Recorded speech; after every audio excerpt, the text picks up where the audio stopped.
Doing good, people. This is the 8-Bit Animal.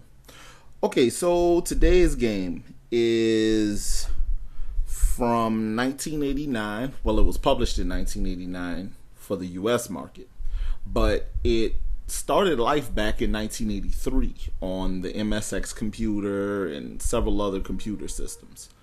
And once it got a foothold in the console market, it was everywhere.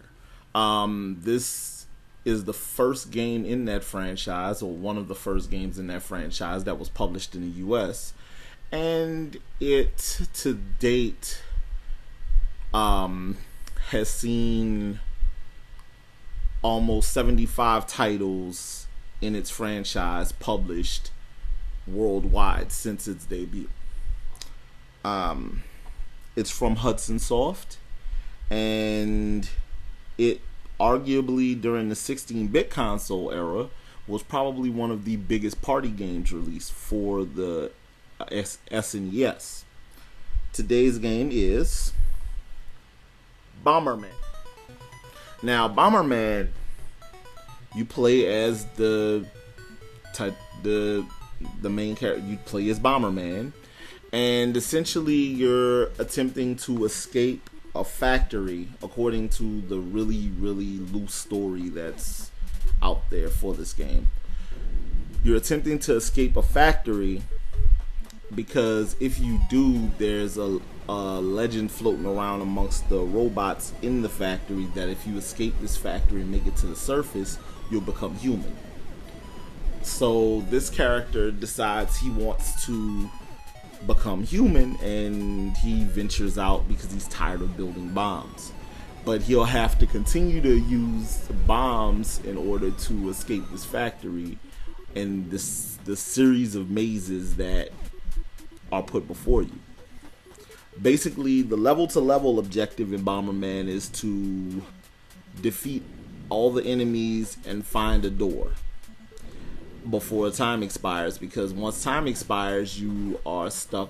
You're stuck running from an enemy that will eventually catch you and kill you because it can't be defeated.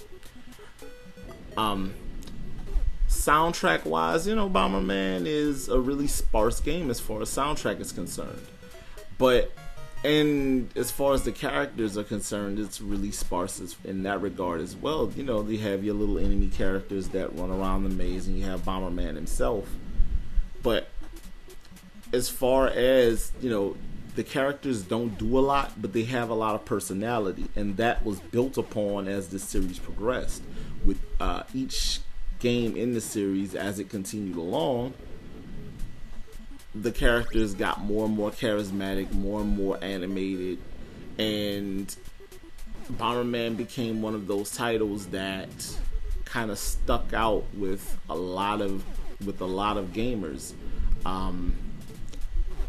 There at last, like I said, there were almost 75 games released in this franchise. A manga, anime series, just a lot of different stuff.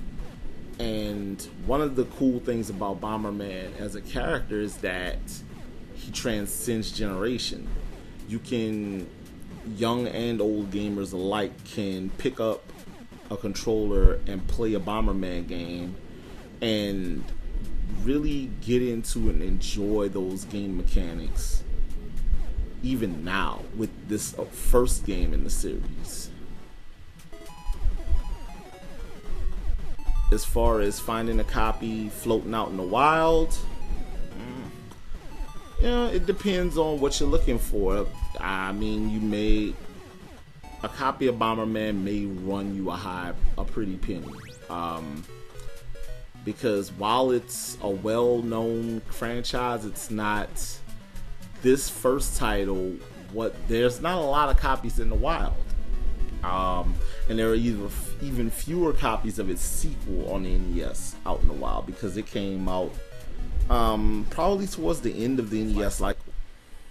So if you find a copy of Bomberman, you should pick it up, because if nothing else, it's just an example of how good game mechanics can transcend generation and transcend transcend genres, and it's just a solid game, and it's fun for everybody, literally. This has been 8-Bit Animal, and I'll catch you beautiful people tomorrow.